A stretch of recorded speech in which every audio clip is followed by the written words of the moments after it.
Coming up on Roland Martin Unfiltered for Monday, March 18th, 2019. Hello, I'm Dr. Avis, in for Roland Martin. He'll be back tomorrow. After white nationalists killed 50 Muslims in 2 mosques in New Zealand, Donald Trump says white nationalism is not really a problem. Of course he said that, right? He is the problem, right? Terrorism expert Malcolm Nance talks to Roland about the worldwide threat of white nationalism, especially here in America. White supremacy takes many forms, not just murder, like the white woman who went on a racist rant in a Connecticut supermarket. We've got the shocking video. A new report out today on the state of black women in America. We are short on wages and wealth, but let me tell you, we are long on political power. We'll break it down with our panel and Latasha Brown, the one and only co-founder of Black Voters Matter. She will also give us her grassroots reaction to 3 stories in our continuing effort to secure the vote in the face of Republicans trying to suppress the vote. And we'll examine the safety of air travel now that the 737 MAX has been grounded.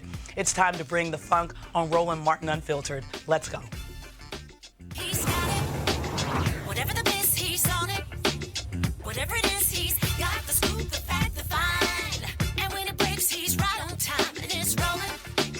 Best believe he's knowing. Putting it down from sports to news to politics. With entertainment just for kicks, he's rolling. It's on go, y'all. It's Roland Martin, yeah. Rolling with Roland now. He's funky, he's fresh, he's real, the best, you know he's Roland Martin now.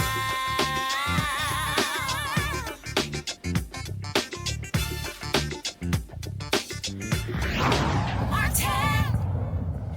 Hello, I'm Dr. Avis, in for Roland Martin. He'll be back tomorrow.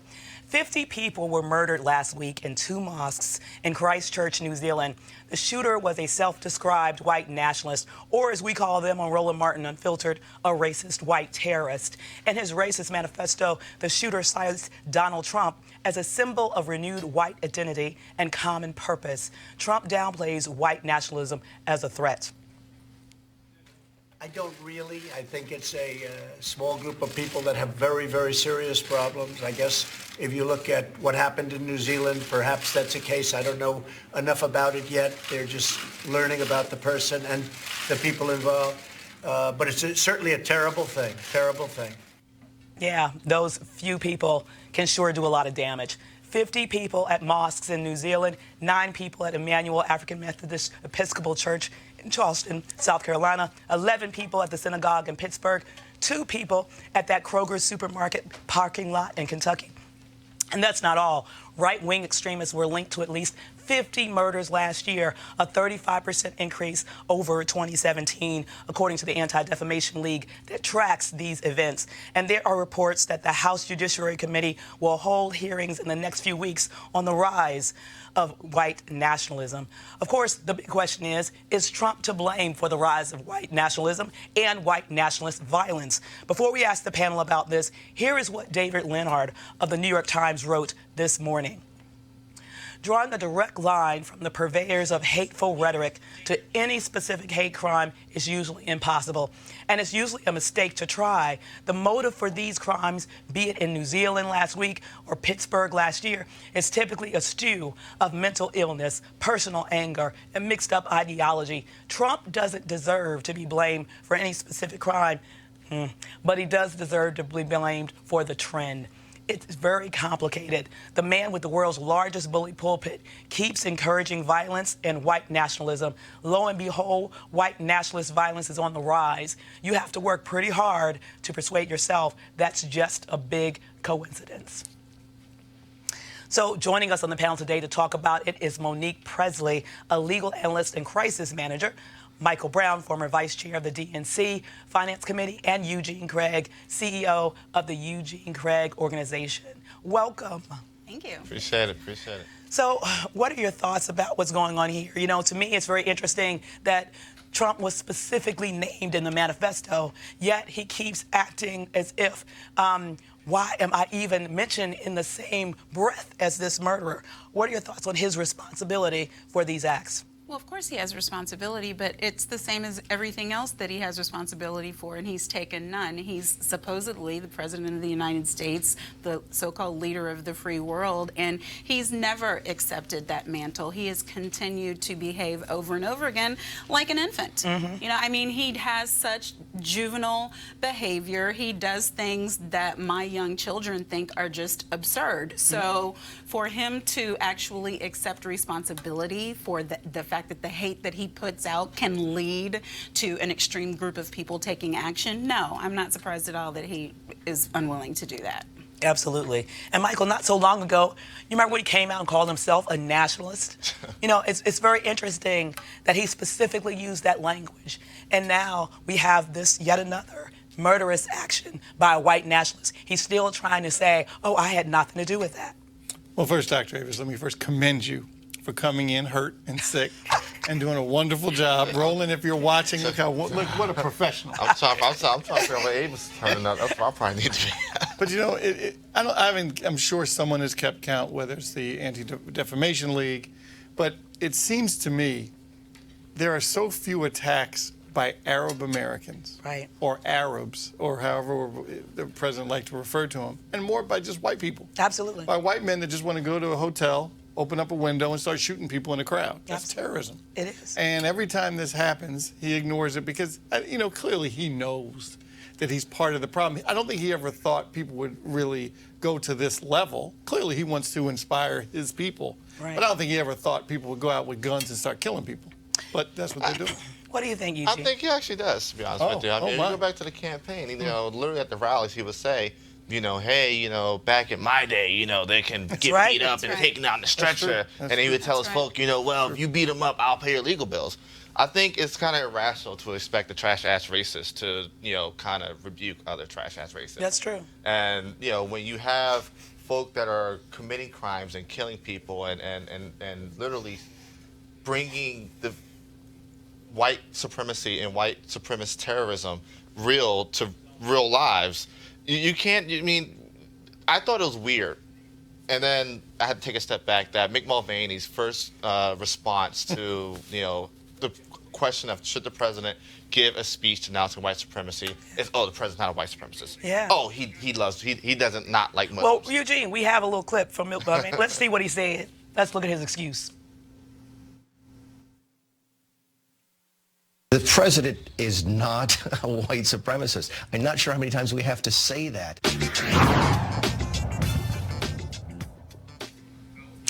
You have to say it until he starts acting like he's not, because clearly he's been acting like he's not from day one. What I find that he is from day one, what I find very interesting is one of the first things that this administration did was they cut funding for being able to track white nationalist, white supremacist groups.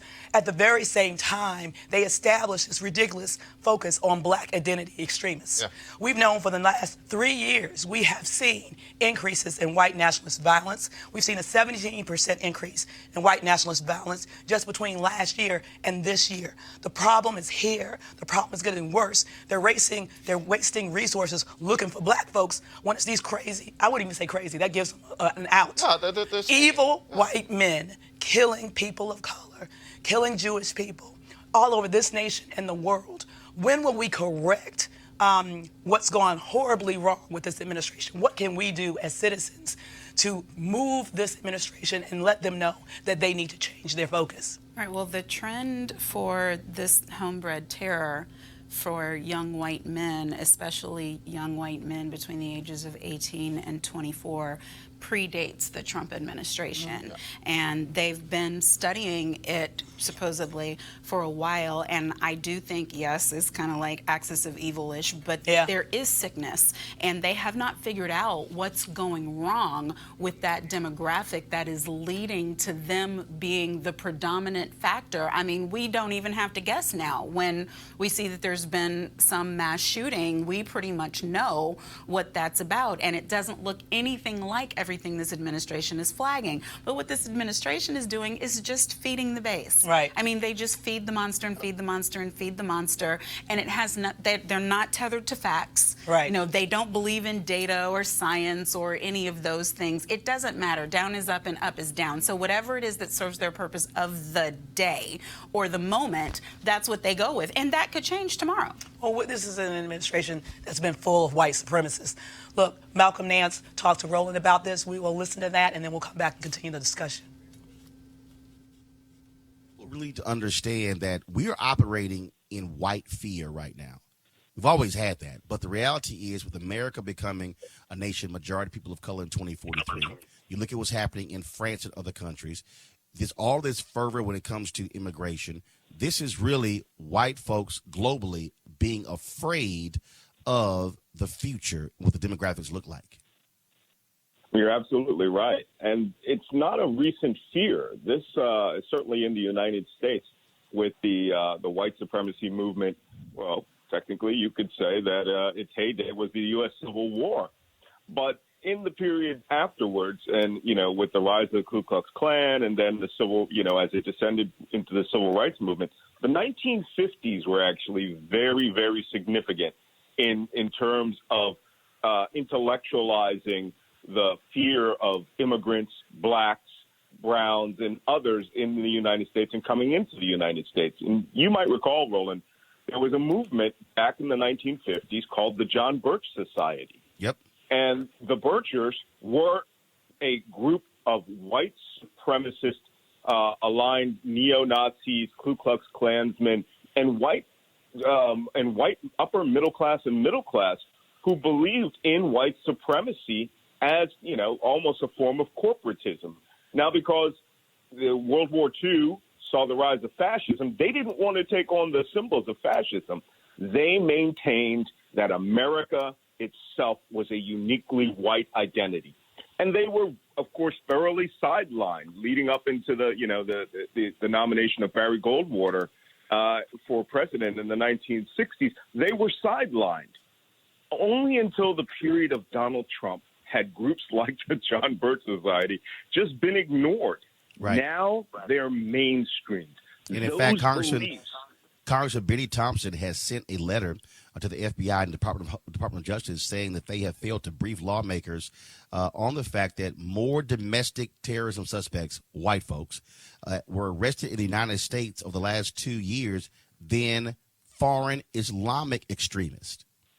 Absolutely. And last year, not one American was killed in an act of terrorism in the United States by a foreign or foreign-inspired extremist.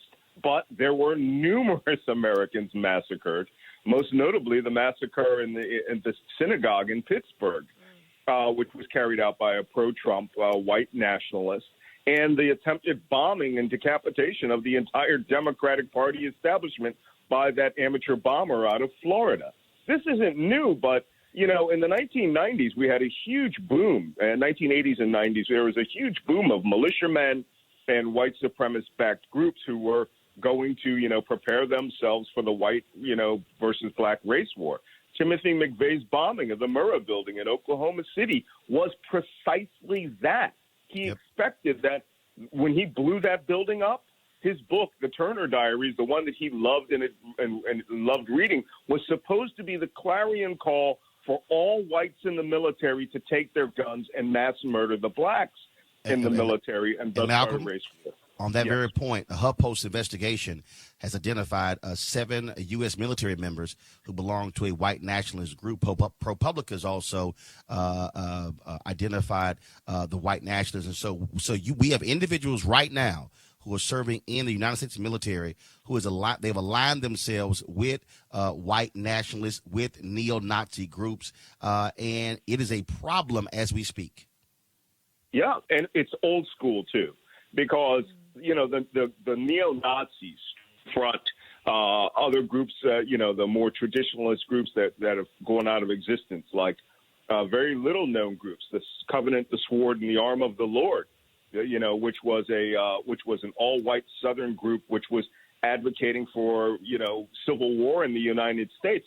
They said everyone should go into the military to gain those ground skills, and then you can come out and train people. There's a militia right now, an anti-government militia, pro-Trump, but anti-government, that is being trained by ex-special forces soldiers to be prepared for the coming civil war, or, which is now being masked in that if Trump gets denied a second term, right? Well, we all know what it's really for. Another interesting thing is, I'm a gun guy, right? I have guns. I practice, because I used to live over in the Middle East. So these things were a tool of my intelligence and military trade. But, when these people talk about zombie targets and zombie-type ammunition, they're not talking about from The Walking Dead. They're referring to that as when rule of law collapses in a national crisis. The zombies are the black and brown people they expect to come from the cities. And, this is how they think. And now they think that they have a presidential champion that will turn the military and biker gangs to their advantage in a race war. So true. We have another crazy-ass white people story for you. Let's go to the video. No charcoal grills are allowed. I'm white. I got you, bro. Illegally selling water without a permit On my property. Whoa! Hey! Give us your ass. You don't live here. I'm uncomfortable. So when the president is racist, it encourages others to be as well. On Friday night, a white woman in East Haven, Connecticut, continually called a black couple the N-word and even spat at them while shopping in a grocery store. Take a look. Warning, the language is unfiltered. You were one of those permanently, motherfucker. Eric. Go ahead, I will. Do it. Sit down. Don't you dare talk to me in front of my kids like that, motherfucker. Call the cops because you threatened me. Why is it? It's not even worth it. What? It's threatening them niggas. That's why, because they're fucking niggers in these states. Oh, don't say that. Eric! Put your hands on me. Come on. Eric. Put your hands on me. Put them on me. Don't worry about it. Don't worry. I don't Eric, come on. Eric. You motherfucker. Eric. You motherfucker. Eric. I'm a nigger, right? Eric, motherfucker. That's why you're a nigger in these states. Please. Watch this, Just motherfucker. walk away. Eric, go sit down. Fuck you, nigger.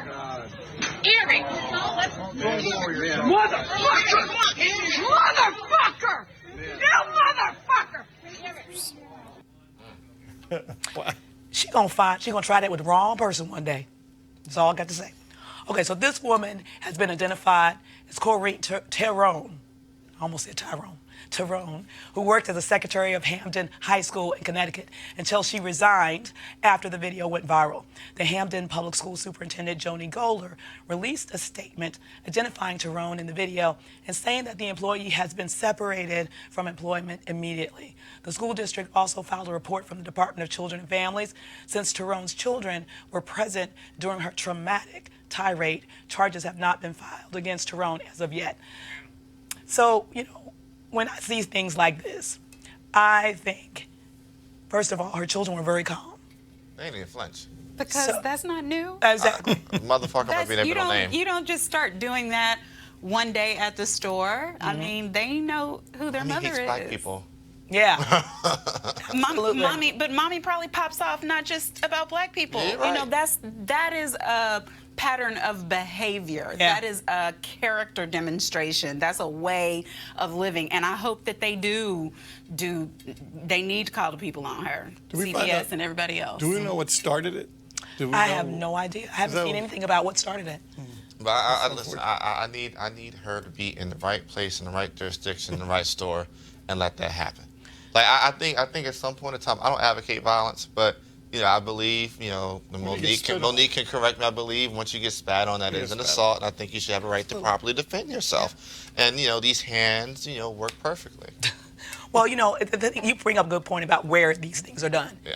Because whenever we see these things, they happen in situations where they know they are in, quite frankly, a majority white situation. Yep. I found it interesting that the man came up at the end and was working towards the black couple as if to hold them back when she was the one demonstrating violence, right? And so she felt comfortable in that environment to be aggressive. Oh, when she got a crowd, she turned it up. Yeah. It went from, she actually turned away, it was like kind of walking away, and came back and said, nah, I got some more for you, baby. Yeah. If she got a crowd. And, look, I think there should be. There should be a database of these people, and employers should check it to make sure that hey, look, you're not hiring an avowed racist, representing your brand, your company, and interacting with your customers. And we're seeing this more and more and more because people still feel comfortable because number 45 has set a tone that it's okay. If you see somebody you don't like, just go spit on them.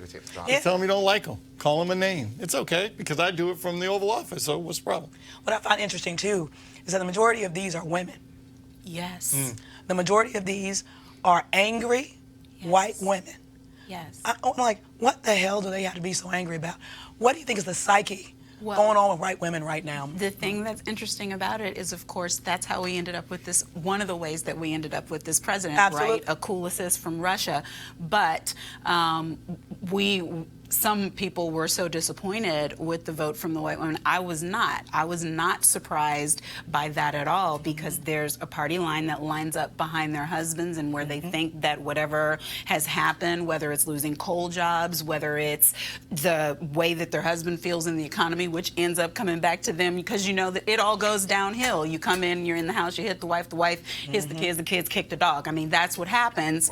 And so these women are living the same lives as their angry male counterparts, but they are wiling out and acting out because I guess they think that they're not going to have the same kinds of consequences that a male would popping off like that. Absolutely. They're going to hide behind their female veneer and say, you won't hit me. Right. So I can do anything I want to do. I can say anything I want to say. I can even hit you or spit at you or threaten to perpetuate violence against you. But you can't do anything to me because I'm a delicate white woman. Do you think that's what's going on here?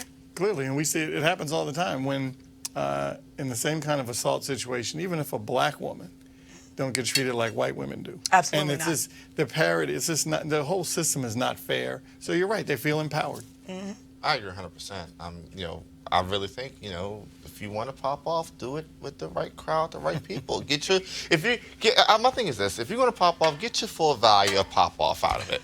Get your full value out of it. If you want to pop off, don't do it in this nice, safe space, controlled environment. No, take your ass to Southeast, West Baltimore, Compton, wherever, and pop off. You can get hundreds of people you can pop off on and have the pop off experience of your life. The problem is they're cowards. Agree. That's why they won't do it. I agree 100%. Absolutely. So we'll go to a quick break, but we'll be right back.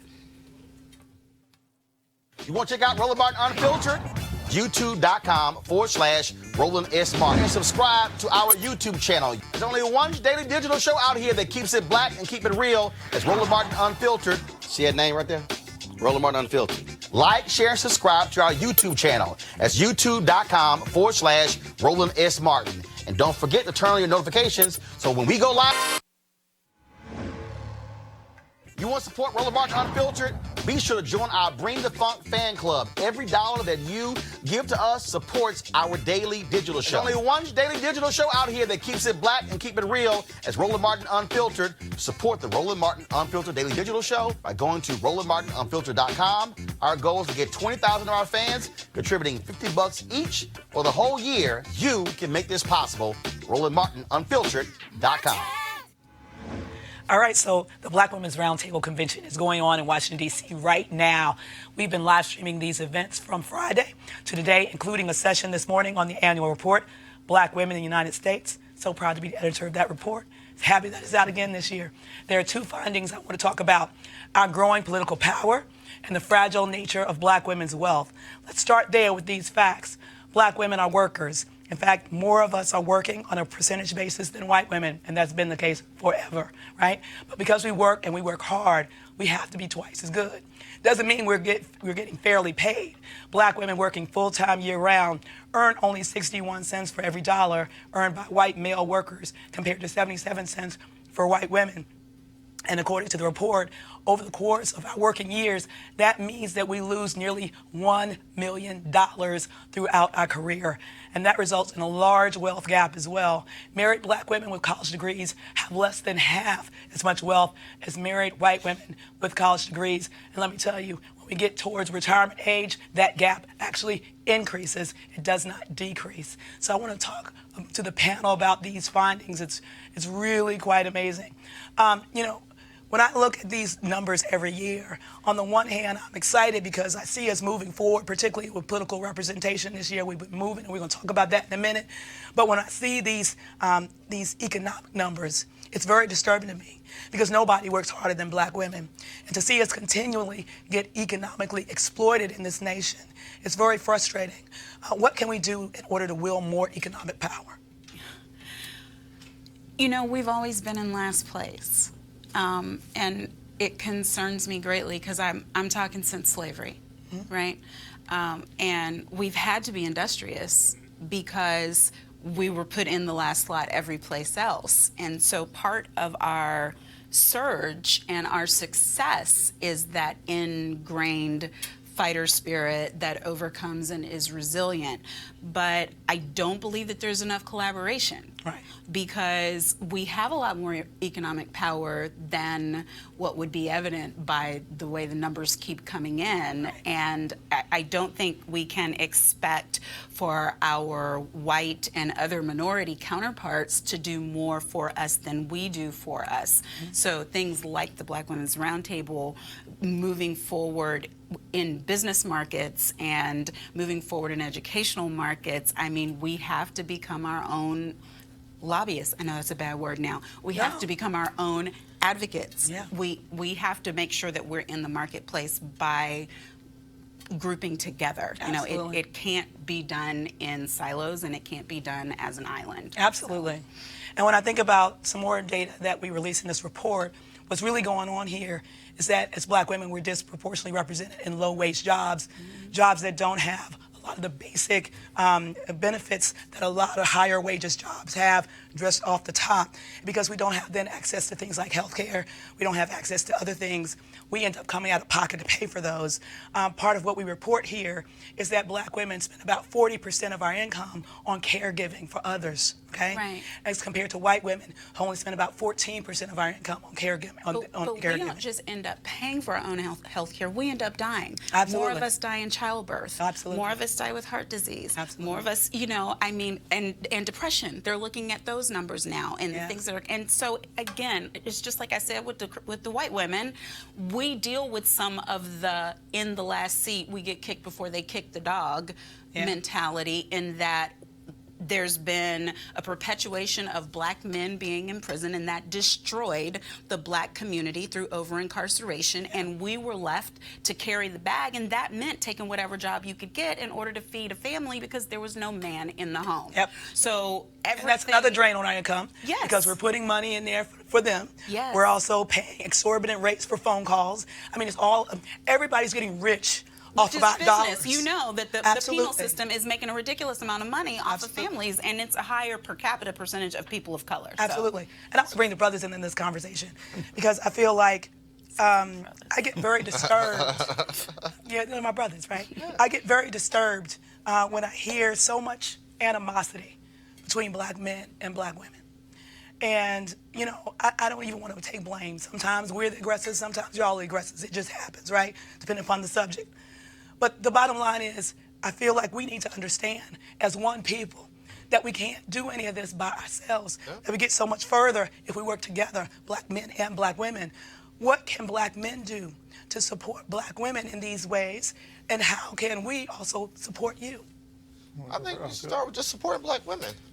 You know, we talk a lot of politics here. I thought it was disgusting the way, I'll call it out, I think it's absolutely disgusting the way Sean King's, you know, addressing Kamala Harris right now, and, you know, doing Bernie's bidding. Right. I think black men have an obligation to support black women. Black women have been saving, you know, our communities, been saving families, been saving this country for 400 years now. You know, and part of that is because of systemic racism. Part of that is because of the way the country, you know, laws and policies have been implemented. You know, the prison system has done a hell of a job in decimating the black community. But the number one thing black men can simply do is simply be there and support black women. You know, support their businesses, support them in what they do, support them in their political endeavors. And a lot of that, all that does is help rebuild the black community. Absolutely. As a whole. So. I mean, a lot of it has to do, too, with recognition. We always talk about how the white community doesn't understand what people of color did to help build this country. And I think as men, and black men in particular, we have to also recognize and appreciate what black women have done throughout history, not just for our families. I'm going way back, like slave days, how black women kept families together all the way through the Civil War, helping people escape slavery, keeping families together because of our foolishness in the household. I know you wanted to give credit on both sides, but men have really not done our part. And I mean, growing up, and then you have to be the kind of parent. Growing up, my sister's career, her education was just as important as mine. Her going to law school was just as important as me going to law school. Everything was the same. So I was raised, so we have to do the same kind of raising of our children. Absolutely. That woman, her career, her ambition is just as important as yours. I love that. My great-grandmother taught me to cook and clean, because she said, I don't want you having to rely on a woman to do that for you. You can do it yourself. So there's some things, that values we have to kind of instill in our young people. Absolutely. Perfect. Let's move on to the second topic, but still under this rubric, and that's Black political power. We are now joined by LaTosha Brown here in the studio. She is the co-founder of Black Voters Matter and has been organizing Black women and others to vote all throughout the South. LaTosha Brown, welcome to the studio for Roland Martin Unfiltered. Thank you. I'm happy to be here. All right, so let's get right to it. 50 years ago, Shirley Chisholm was the first black woman in Congress. Now there are 25 black women in Congress. Of the 5 new black female members elected in 2018, none represent a majority black district. 4 out of 5 represent suburban rather than urban districts. And we know that Stacey Abrams lost in Georgia's governor's race just by 55,000 votes in a state where her opponent did everything under the sun in order to steal that election. But a black woman won the race for Attorney General in New York State, and Letitia James is making life miserable for Trump and investigating in his business and his foundations. Tell us a little bit about what you've been doing with Black Voters Matter, LaTosha, in order to break through voter suppression in the South. You know, I think one of the pieces when we think about voting and we think about power, it's not just the participation. It's actually having a framework of how are you going to build political infrastructure so that there is independent power. And normally what happens in terms of infrastructure, you either have political candidates that create the infrastructure or you have political parties, not necessarily the people. And so our work has really been grounded in how do we get grassroots groups and organizations and the ecosystem, right, of black folks on the ground to have their own infrastructure so that politically that the power rests with them, not hoping that they'll pick the right candidate to do the right thing, but that in fact that you see a pipeline of candidates come out, you see accountability, and you see it beyond participation. And I often like to say that because I think we have to make this distinction that participation in itself does not necessarily just equate to power, Absolutely. Right? And we know that even in the state of Mississippi, we know that black women in Mississippi have the highest voting turnout than anybody in the country, right? But when you look at some of the economic disparities and some of the other policy issues that they're facing, we recognize that participation is one part. It's a very, very key and important part, but it's one part. So much of our work that we're doing with Black Voters Matter Fund is one, providing some resources for grassroots groups on the ground, but also having a conversation around strategy, around power that is beyond participation. I love that. So when we think about black voter power lying in the hands of the voters rather than institutions, rather than any political party, what are you doing sort of in the off season? Because one of my frustrations is that typically there is like a mad rush at the end to sort of mobilize the black vote instead of investing in these communities so that people can really wield their power year round, 365 days a year. So what are you doing right now with Black Voters Matter to ferment that so that our powers can strengthen for 2020, but also beyond 2020? You know, we created the organization specifically for that reason, that there was this very episodic, we call it bean counting, you know, round the beans up at the last minute, right? And that there wasn't an ongoing kind of strategic investment and strategy around how do you build power in communities. So there are a couple of things that we're doing in the off season. One, it all boils down to who is organized, like getting people organized and helping to build the capacity of the organizations in a number of ways, from training to actually investment in those organizations, to helping to build out those networks, to actually having a plan of action, a strategic coordinated plan for future elections. The other thing that I think oftentimes happens in this space is that there's this fallacy that the way that engagement happens is that people is the top of the ticket that's going to drive. We've seen actually the opposite. We actually did some data in Alabama where we looked at Lowndes County, which is a small black belt county, and in that county, what we saw was only 6,000 voters in that county. What we would see in in consecutive gubernatorial elections that from the primary to the governor's race, there was a drop off of 1,000 voters. That's a lot of voters in a county that only has 6,000 voters. But essentially what winds up happening is the greatest opportunity to engage people is on the when there's a local election in a local race, so that they would get engaged in the primary. So the idea of the power and people interest is the top of the ticket down. We see across the board that that's not necessarily in our community, but that it really is from the bottom up and local. And if you really think about it, if you're telling people, when people lose control of their local school board, it's hard for them to get excited about the governor's election, right? Yeah. When they lose control of their county commission. So often the power that is closest to them, that actually impacts their day-to-day life, that's where a lot of the energy is. And so what we've been doing is doing a strategy aligned with these communities on what races they think are important, right? So that we're supporting their infrastructure, we're supporting their strategies around that. I think the other thing we have to do, and I think we've been doing this as well, is really thinking about local governance and self-governance. What does it mean? It's one thing for us to respond to what's happening. It's another thing for us to have a conversation, one, about power, around shifting the dynamics of power, about even shifting the infrastructure so that it is more fair. It's more fair. With one of the groups that we've been working with in Knoxville, Tennessee, they're actually looking at, it's called the Knoxville City Council Movement. They've actually been looking at the city council and running for seats so that they can actually take over the city council and restructure it in a way that is actually more responsive and accountable to the people. That's where we got to be thinking. We've got to not just be responding to how do I get into your party, but we've got to set the table to our own party and really be able to do things that we're talking about local governance, what's our vision for community, and how do we see power in a way that really is rooted in an equity lens, an equity and racial justice lens. Absolutely. Any questions from the panel? I had one. What do you do to engage voters? Because one of the things that bothers me the most is not just that people skipped out on voting for a president this last election, but in conversations I have, I can't get them to understand you have no idea what's going on at the local level and how much that matters to you. So for you to say your vote doesn't matter because one politician is the same as the other on a national level is absurd when you think about the fact that you've got like 6,000 people and every single election in that city matters. Right. You know what's really interesting is I remember when I first started learning how to do organizing, and someone would tell me they didn't vote because they didn't think it mattered, and I would stand there until I would like turn purple to try to convince them how it mattered. And one day there was a young man who said something around why he didn't think that voting mattered, and it was so compelling that it actually, I didn't have a comeback, right? And I had to sit back and I had to think about it. And I'm raising that because some of the frustration that our people are feeling right now is authentic, and it is grounded, and it's legitimate, right? And so instead of running away from that, right, I think there's been a couple of approaches of getting people to vote. One, oftentimes in our community, we use fear.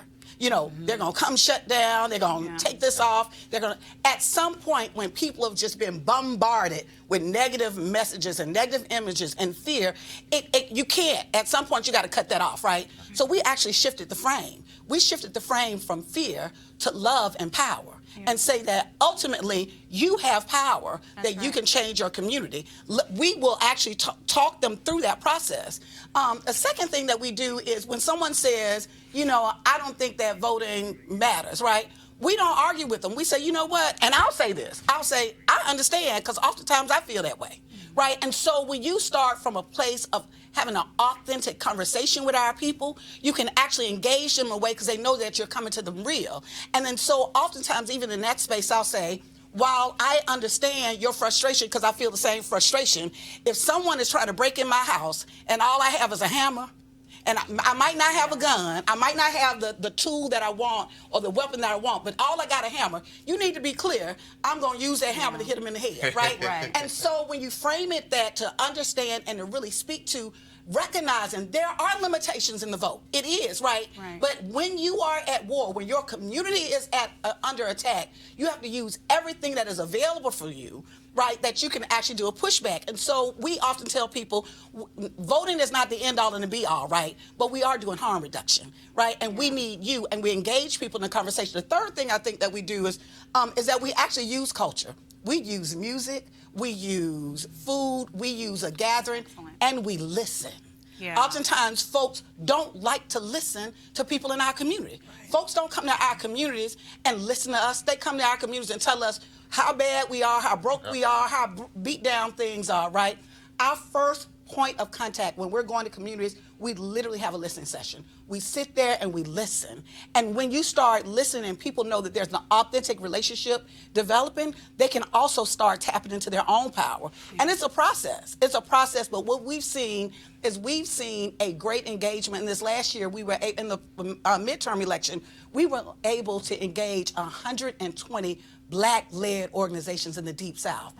So they're out there. People are out there and they want to do the work. Oftentimes, they don't have the resources or the tools. They need the support. Sometimes they don't know how to enter the process. They need an entry point to enter the process, right? And then the third piece is oftentimes they need a frame. They need a frame of knowing what work or how can I make impact. Help me understand that. And so we've used those as our kind of on-ramp to get people engaged in the process. One last question here. We've got to wrap up. But I love how you're positioning everything that you're saying around power. And we know that voting is the sort of starting, I think of voting as the starting gun of a race. Absolutely. Right? It's not going to get you necessarily the end game that you want, but it's the start of the process. You got to be in the game to win the game, right?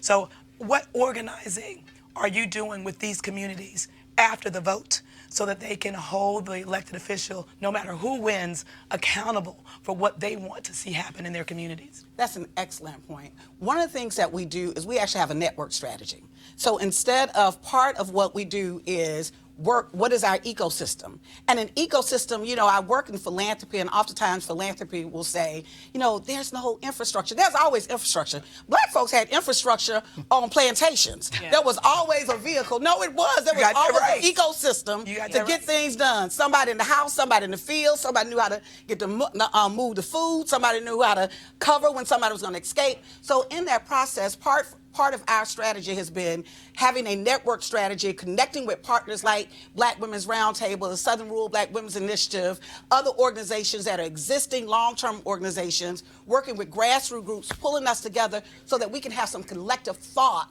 and collective strategy about this process. Wonderful. Well, thank you so much for joining us, LaTosha. Thank you. Thank you for having me. Keep up the good work, cousin. Thank you. All right. That's a powerhouse right there. Y'all don't know. You better tell someone. Stay on panel with us. We're going to love to get your perspective on this next story, okay? So 3 important developments on the Republicans' relentless attack on the right to vote. A federal appeals court in Mississippi agrees that a state Senate district was drawn, in the words of the court, with the intent to dilute the power of the Black vote, and that the district needs to be redrawn for this year's election. That's good news. But now some bad news. In North Carolina, the Republican-appointed executive director of the State Board of Elections has not certified the student IDs at a dozen campuses at the University of North Carolina as qualifying as voter IDs. We checked with the state's largest HBCU, North Carolina A&T, my favorite uncle's alma mater. There we go. Their IDs did not qualify either. Keeping young people and Black people from voting is an important goal of the voter suppression movement. Today, the U.S. Supreme Court heard oral arguments in a gerrymandering case from Virginia. A lower court ruled last year that 11 Virginia House of Delegate districts were racially gerrymandered. The GOP in Virginia appealed. Of course they did, right? The lower court ordered a new map based on the justices' questions and comments during the oral arguments. Observers think the court will not strike down racist gerrymandering. LaTosha, what do you think is going on here? I mean, it's like this is a fight that is never ending. It is. And, I think we have to recognize a couple things. One, we have to recognize that, we are entering an era of the browning of America, that as America becomes more brown, we're going to see this kind of aggressive nature. We've we've seen this in the South and in places where you've got concentrated numbers of black folks. Right. You're going to see this, right? And I think that we've got to take voter suppression and make that a major, major issue. If one of the pieces, if you look at what happened in Mississippi today, where a federal judge struck down the district in a Senate district in the state of Mississippi, if you look at that map, what's interesting about that map is that district, which primarily would be in the delta part of Mississippi, is over 320 miles long. Wow. That is ridiculous, right? But in an effort, they've gone over extraordinary measures, right, to marginalize the black vote. And so now they've got a month and a half that they've actually got to draw the district lines. But I think what is happening is what we're seeing this white supremacist agenda in action. Right? We're seeing that it's going after power by any means necessary, that it is they're recognizing that there are, as more people engaged in the process, that is a threat to their power, right? Absolutely. I think we've got to see it as such as well, Absolutely. right? And we've got to tap into that. Absolutely. So, Michael, from your background of working with the DNC, I mean, what sort of things can an organization like the DNC do to fight back when it's so clear that in their main constituency it's being targeted in this way? Well, I hate to use this example.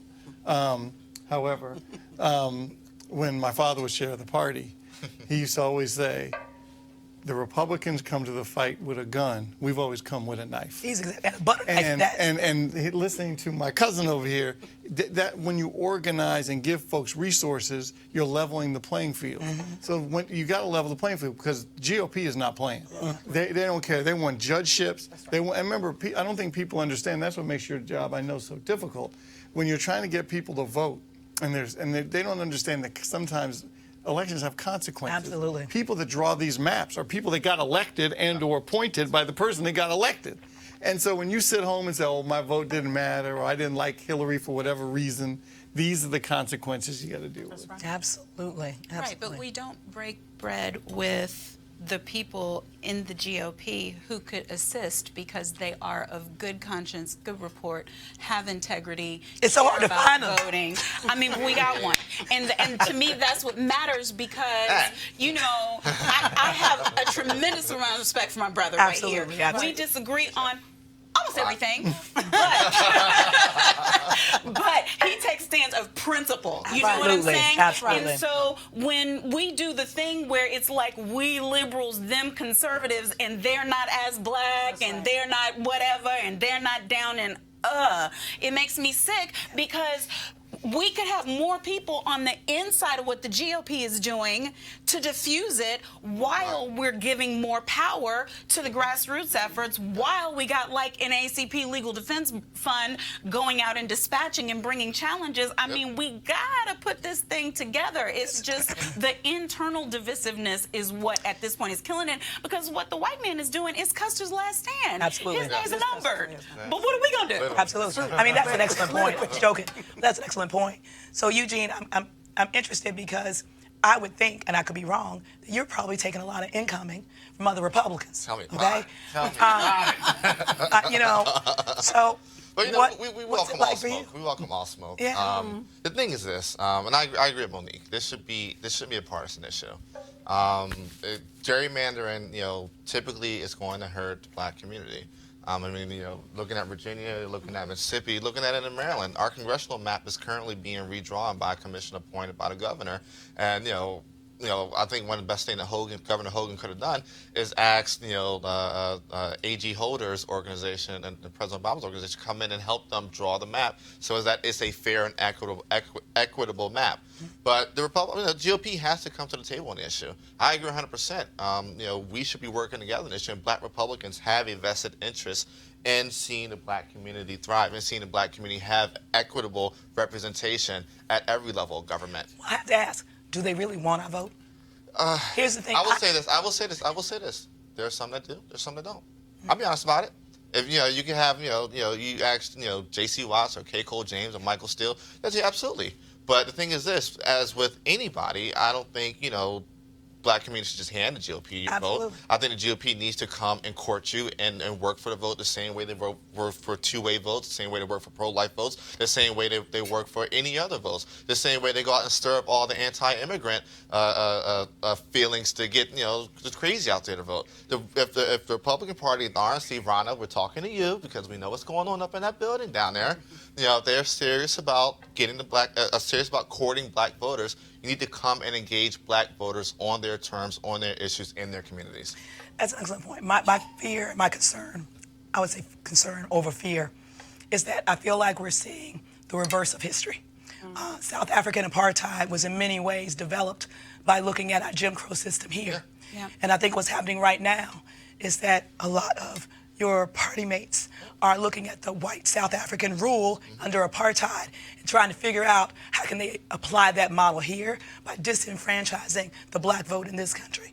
Instead of working for our vote, they're trying to eliminate our vote. It's systemically happening. You get a win in Florida with Desmond Meade, but then you get Brian Kemp who comes in and disenfranchise 50, 60, maybe possibly 100,000 voters in Georgia. You have North Carolina who's they're Roland says it's the last Alabama, it's the new Alabama. They're fighting hard. I mean, they're fighting hard for that all time. Hey, we're going to disenfranchise black people, man. Absolutely. But the thing is this. It should be a nonpartisan issue, not bipartisan, nonpartisan issue, because it's something that affects black folk across the country. Absolutely. The model that gets implemented in Georgia is something that, hey, Chris Kobach in Kansas say, let's do it here. Then somebody in Iowa says, hey, let's do it here. It gets implemented, and it's not just implemented at the state level. There bits and pieces that gets trickled down to the county level, because the issue is this. We don't have a national election. We don't have state elections. We have thousands of county and municipal elections. And until we deal with it at that level, and it's going to take, working with hundreds of organizations that are, well-funded, talking to our white friends, that actually care about this issue, at the municipal level to protect the right to vote. The emphasis is yes.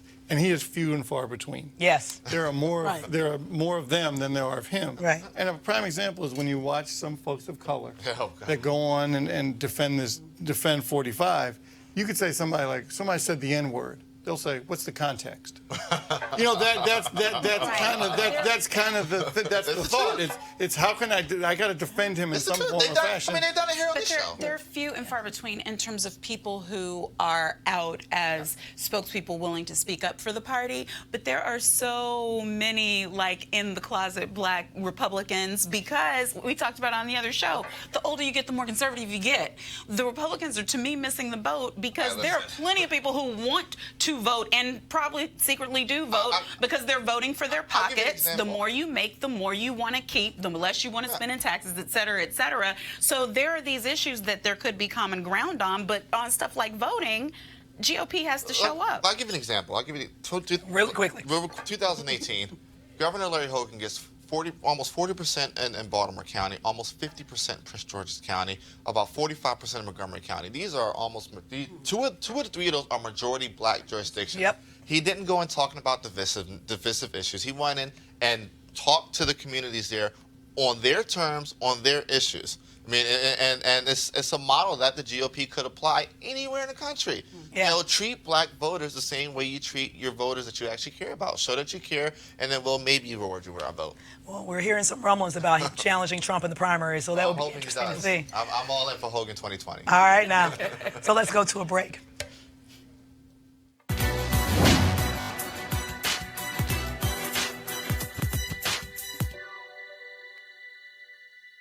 A test of character is the amount of strain it can bear.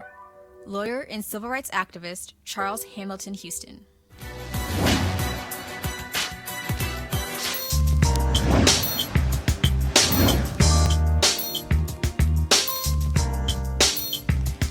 Our HBCU Giving Day school is Fort Valley State University, located in Fort Valley, Georgia, founded in 1895. Notable alumni include Rayfield Wright, Tyrone Poole, Calvin Smyrie, Nick Harper, Catherine Hardy, Lavender, and more. You can support Fort Valley State University by going to fvsu.edu. That's fvsu.edu. So last week, a lot of people I know were busily getting themselves off of flights with Boeing 737 MAX planes, including me. Not a problem this week after the U.S. grounded those planes, after 2 of the planes crashed, killing all aboard, 1 in Indonesia and 1 in Ethiopia. But why was the United States the last to ban the planes? Because it's our company, right? Should we have been worried in the first place? Joining us now to talk about that is airport security expert Dr. Stacy Tyler. Hi there, Dr. Tyler. Hi, how are you? I am wonderful. Thanks for having me. Absolutely, thanks for joining us. So first of all, I'm just curious, should we feel safe getting on any plane right about now? Because it just seems like there was really a very slow rollout of the U.S. getting on board of grounding those planes in order to prioritize the safety of customers. Well, that's a two-part question. And right now that the United States was the last to actually ground those 737 MAX 8 aircraft. But you got to understand, the plane that went down in Indonesia, Lion Air, that airline is the largest low-cost carrier that's in the Asia Pacific market. But however, since 2002, they had 15 incidences, aircraft crashes or incidences per se. Wow. The European Union banned Lion Air from flying into their European airspace, okay? So you have Ethiopian Airline, and they are the largest African airline. But however, they have liberalization concerns, a lot of restrictions in order for them to operate. Their operating costs are high. Their taxes are high. They don't have the resources to assist in their flying in Africa. So the United States looked at those factors as far as, oh, it happened in Africa and it happened in Indonesia. But however, other countries took the liberty to ground those 737 MAX 8 jets, UK, Canada, Indonesia, and the likes. But the United States took their time just to find out if that the information from the black box, which deemed that it had similarities according to the plane that went down in Indonesia. So therefore, so that's why the United States took the liberty as far as grounding. And you got to understand that it's an economic factor, because when you ground those planes, that's money that they're losing on a daily basis. Absolutely. I think that last factor is probably the biggest one, but that's just me. Correct. And I will say, I fly in Africa frequently, and I understand that Ethiopian Airlines is one of the best airlines really in the world. So I don't want us to stigmatize African airlines as if they're somehow deficient compared to other countries. Now, when I think of, what I've been hearing about this is that it seems like in both the Indonesian crash and the Ethiopian crash, that it sounded like the pilots were trying to regain control of the plane from the automatic pilot function, which to me seems suspicious that both of them were struggling in the same way right before the crash. So does that indicate that there is some malfunction with those planes? Absolutely. And that's the stall prevention system that you're referring to. The same information, the same situation that happened with Lion Air was very similar to Ethiopian Airlines, which the plane was taking off, but in a roller coaster like altitude change. Oh my God. Okay, so therefore, with that information that came out from the black box, that really deemed the decision for the United States to ground the 737 MAX 8 aircraft. Right. Well, we're glad that they finally came to that decision, and we're looking forward to get some resolution on this so that we can all be safe in the air. Thank you so much for joining us today.